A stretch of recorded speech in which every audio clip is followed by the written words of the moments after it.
hapa Isamunio.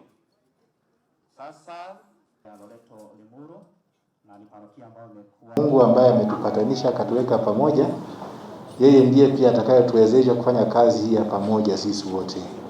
Kwa sababu kazi ya uaskofu, kazi ya uchungaji, lazima awe na wale ambao wanaomfuata ama ni wale ambao wanaomtangulia, ili ambao anawachunga kuwaelekeza kwa Mungu. Basi nitafanya hiyo kwa heshima na taadhima, ili ya kwamba kazi ya Mungu iweze kukamilika ndani yenu, na nikijua kwamba mu tayari kusaidiana pamoja nami. Nina furaha kubwa na pamoja huzuni mkubwa. Huko waliniweka nikaangalia magharibi nilikotoka.